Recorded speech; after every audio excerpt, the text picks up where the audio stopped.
नमस्कार, मी सतीश वारुळे, हनुमान देवस्थान ट्रस्ट विश्वस्त।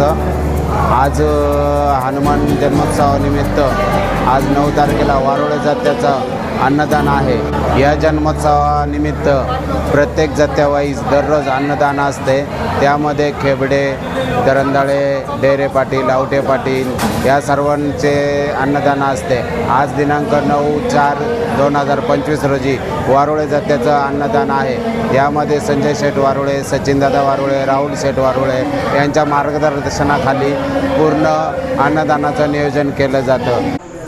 कीर्तनरूपी सेवा संपन्न झाल्यानंतर या ठिकाणी दररोज सुमारे 700 ते 800 लोकांचा अन्नदानाचा कार्यक्रम या ठिकाणी संपन्न होत असतो। तो वरच्या शिवारातील आवटी मंडळी, डेरे मंडळी, वारुळे मंडळी, दरंदाळे मंडळी, कोल्हे मंडळी, त्याचप्रमाणे मेहेर, बनकर, संते याशा विविध जात्यातील लोकांकडून हा अन्नप्रसाद या ठिकाणी ठेवला जातो आणि त्याचा वाटप या ठिकाणी कीर्तन झाल्यानंतर होत असतं। तसेच या शनिवारी हनुमान जन्मोत्सवाचा सोहळा सूर्योदयाच्या वेळी या ठिकाणी संपन्न होणार आहे। तरी सर्व देवस्थान ट्रस्ट, समस्त ग्रामस्थ नारायणगाव यांच्या वतीने सर्व भाविकांना या ठिकाणी हनुमान जन्मोत्सवाचं निमंत्रण या ठिकाणी देतो आणि थांबतो। आपल्या हनुमान देवस्थानचा हा जन्मोत्सवाचा सोहळा गेली 5 तारखेपासून तर 12 तारखेपर्यंत चालू आहे। त्यानिमित्तानं आपण रोज हरिकीर्तन, भजन, हरिपाठ तसंच पारायण असे विविध कार्यक्रम राबवत आहोत।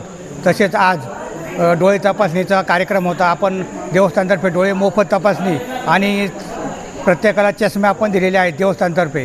तसेच शेवटच्या दिवशी कुस्त्यांचा भव्य आखाडा आपण ठेवलेला आहे। तसंच परत एक आरोग्य शिबिर पण आपण त्या दिवशी ठेवलेलं आहे, रक्तदान शिबिर। त्या रक्तदान शिबिरामध्ये आपण सर्वांनी सहभाग घ्यावा ही विनंती। कमीत कमी 200 लोकांनी तरी रक्तदान करावं। तर प्रत्येक रक्तदात्याला बॅग वगैरे देण्यात येणार आहे। तर आपण सर्वांनी त्या दिवशी सहभाग घ्यावे। तसेच संध्याकाळच्या वेळेला आपण इथं श्रीवत मैदानावरती कुस्तींचा कार्यक्रम ठेवलेला आहे, त्यातही सर्वांनी सहभागी घ्यावे। तसेच भजनाचा कार्यक्रम पण आपण दिवसभर ठेवलेला आहे, संध्याकाळच्या वेळेला पण ठेवलेला आहे। तर हे सर्वांनी त्याचा सहभाग घ्यावा। तसेच पूर्वी आपला भंडारा सगळ्यांना आजही आम्ही वर्गणी गोळा करायला तेव्हा लोकांना पुऱ्यांची आठवण येते। प्रचंड अख्ख्या गावभराचं आपण पुऱ्या तेव्हा वाटप व्हायचं, पण आता ते काय आपल्याला करता येणं शक्य होत नाही, म्हणून आपण लापशीचं भंडारा आपण करतो। तर 1 वर्ष आपला असा मानस आहे का तो पूर्वीचा जो पुऱ्यांचा कार्यक्रम होता तसं आपल्याला करायचं आहे। तर सगळ्या ग्रामस्थांनी जर सहभाग घेतला तर आपण तो लवकरात लवकर करू।